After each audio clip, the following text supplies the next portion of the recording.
KPBS On Demand is supported by the San Diego County Toyota dealers, presenting a new 2025 RAV4 with on- and off-the-road versatility and available all-wheel drive with gas, hybrid, and plug-in options available. Visit your Toyota dealer for more. The San Diego County Toyota dealers. We make it easy.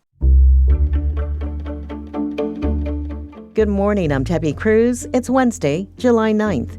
Fatal flash floods in Texas are raising questions about local flood warnings. More on that next. But first, the headlines.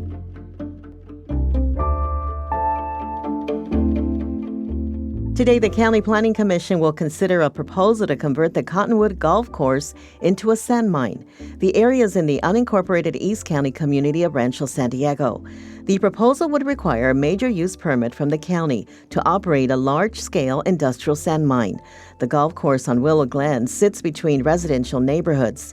County staff recommended the commission reject the proposal over environmental concerns and community opposition. The hearing starts at 9 a.m. County crews will conduct pesticide treatments this week after West Nile virus was found in mosquitoes in the Rolando neighborhood last month. Crews will spread a pesticide mist from trucks on 4,000 parcels of land between La Mesa and San Diego. The county says mosquitoes collected in the area June 24th tested positive for the virus, and follow-up testing resulted in more positive tests.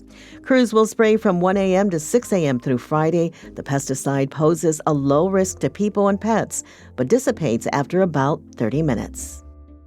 Parts of the county are under an extreme heat warning or heat advisory from 10 a.m. today to 8 p.m. Thursday. Meteorologist Alex Tardy spoke with Midday Edition's Jade Heidman. We're looking at excessive heat for at least a couple days this week. That means temperatures could get up to around 100 in Ramona. Temperatures could get to 90, 95 in a lot of our coastal communities along I-15. You'll get some relief on the beach, but our desert areas will be well over 110. We could even see between 115 and 120. Tardy says the heat will let up over the weekend, but could be back next week. From KPBS, you're listening to San Diego News Now. Stay with me for more of the local news you need. KPBS On Demand is supported by UC San Diego's Art Power, presenting the Cream of Clapton Band, performing Unplugged and 24 Nights Revisited on July 18th at UC San Diego's Epstein Family Amphitheater on campus. Tickets at artpower.ucsd.edu.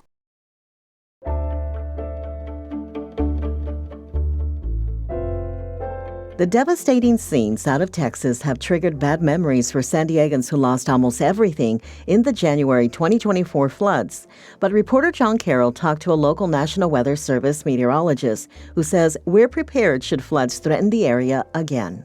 It's re-traumatizing because you're essentially reliving your experience. Jessica Calix lived in Southcrest, just feet from the Choyas Creek flood channel, when water rushed into her apartment.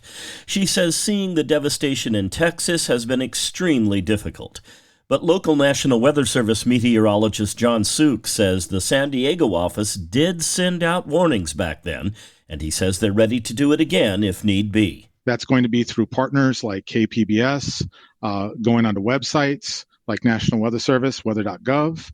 Most weather apps also have the push on all watches, things like that. When you get warnings, that's when we start to talk about direct threat to life and property. Suk says to make sure you have weather-related apps installed on your phone.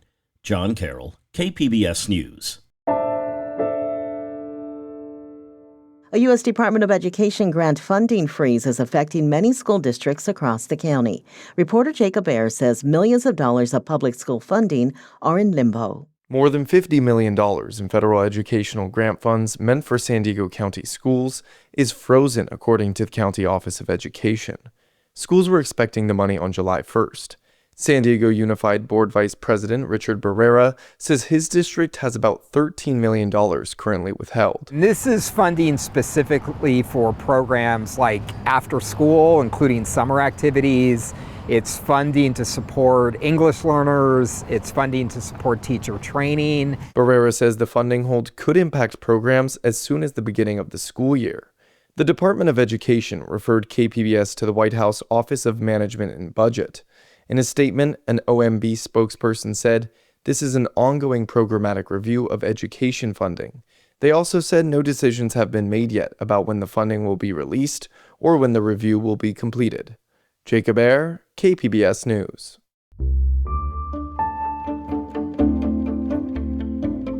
As a war expert on a CIA panel, UC San Diego political scientist Barbara Walter helped forecast civil wars in other countries. Along the way, she discovered some of those predictors apply to the U.S.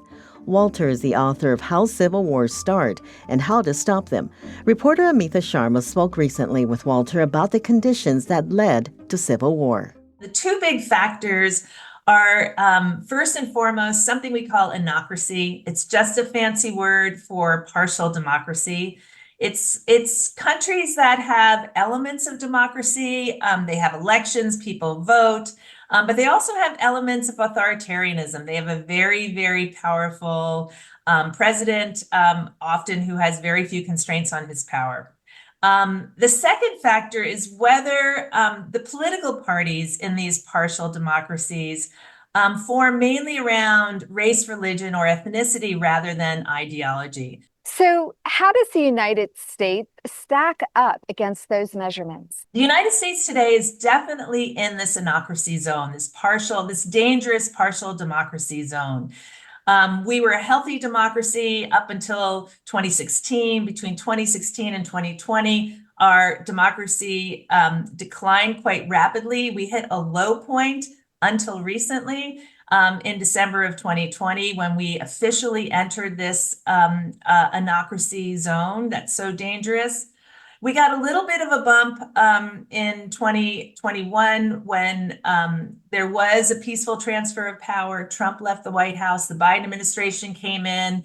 American democracy seemed like it was on better footing for a while. But since Donald Trump has come back to the White House, our democracy has declined faster than it ever has in America's history. You write in your book, How Civil Wars Start, that people might put up with poverty, they might put up with unemployment, bad schools, and more, but they will not tolerate losing their status. How is that playing out in the country right now? If you look at the Republican Party up until this last election in 2024, it was over 80% white. If you were to walk down the street and you were to see somebody like me and you would try to guess if I was a Republican or Democrat, you should guess that I'm a Republican simply because I'm white. And that is in a country that's multi-ethnic, multi-religious, multiracial. So our parties are more ethnically, religiously, racially based than would make sense if you look strictly based on ideology. On the other side of the ledger, if you look at the Democratic Party, the overwhelming majority of African Americans, a majority of Latinos, a majority of Asians, a majority of Muslims and Jews vote for the Democratic Party. So, Professor Walter, you also say that those who can make people believe absurdities can also make them commit atrocities. Relate that to the current moment in the country. Yeah. The people who tend to initiate violence are the people who once had a lot of status and privilege, who had once been dominant in that country politically and economically, but who understand or they see themselves in decline. They are losing status. And what happens in those situations is they create this myth that they are the founders of the country, that they deserve to rule, that the identity of the country is based on their identity. And those myths are then spread through society to get more support. So the people who seem to feel most justified in turning to violence, the people who think probably that they're most likely to get away with it or be supported in this mission, are the people who are in power and see that power slowly declining. Given what you've just outlined, do you really think civil war could break out in the United States? So I don't think it could break out in the near future. I don't think we're on a precipice. I'm not, building a bunker in my backyard. The way we thought, I served on this task force run by the U.S. government, where we used this model, this anocracy plus identity parties model, to predict, where we were likely to see war. But it means that every year that you continue to have those two features, every year that a government doesn't reform and make its democracy stronger, every year that its political parties don't reach across racial, ethnic, and religious lines to have more inclusive parties, that risk goes up.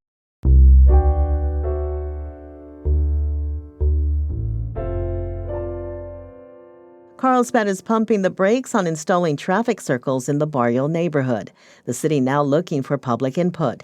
North County reporter Alexander Wynn says residents are concerned about losing parking spaces. One of the proposed traffic circles is at the Jefferson and Oak intersection in front of Thomas Morgan's apartment complex. He doesn't like them because he says people don't know how to use them correctly, and they'll take away parking spots. This parking lot is really tight. People are in businesses and stuff around here, so I got to walk to my place already. It'd be just another headache. This project will take away 27 parking spots. The city says traffic circles will improve safety by calming traffic and making the neighborhood more walkable. 5 traffic circles were approved for the Barrio neighborhood 6 years ago. The city is taking feedback on its website. Alexander Nguyen, KPBS News. Meanwhile, in Coronado, residents there can expect a higher bill for their trash pickup. iNewsSource intern Carice Johnston has more. Starting this month, Coronado will charge more for solid waste pickup, and it's ending a subsidy meant to encourage recycling. Now the monthly rate is around $31. The city says rising disposal costs are hiking the fee. As for the subsidy, we've been trying to get out of the subsidy business since 1999. That's Councilmember Kelly Purvis. It's a good time to stop paying for garbage and have those funds for other things for the community. The cut is estimated to save the city $350,000. And even with the increased fee, the city says single-family rates remain among the lowest in the county. For KPBS, I'm iNewsSource reporting intern Carice Johnston. iNewsSource is an independently funded, nonprofit partner of KPBS. This story is part of our Public Matters partnership. To find out more, go to kpbs.org/Public Matters. This weekend, a new Superman flies into theaters, and cinema junkie Beth Accomando has this review. James Gunn's Superman is political, by his own admission. You can read Gaza, Ukraine, Musk, Russia, and Trump into aspects of the film. But the politics really stem from Superman himself, from his story of being an alien arriving on Earth, and from the values the Kents instilled in him. Here's how Gunn described it from the red carpet. Some people think of Superman as old-fashioned. Some people think he's too earnest. And I'm like, yeah, that's what we need right now. That's what I think we're all dying for. A little too earnest. I think we're dying for someone who's too kind. I think we're dying for those old-fashioned things that we loved of just looking out for people in need. At its core, Gunn's Superman is about reconnecting with our humanity and acknowledging that the choices we make define who we are. This Superman makes mistakes, but he's motivated by a sincere desire to do good, to help, and to protect. It's refreshing to see him back in this more idealistic light. And while David Cornsweet does not surpass Christopher Reeve's iconic superhero, Gunn's Superman is a welcome treat. And seriously, it had me at crypto. Beth Accomando, KPBS News. That's it for the podcast today. As always, you can find more San Diego news online at kpbs.org. I'm Debbie Cruz. Thanks for listening and have a great Wednesday.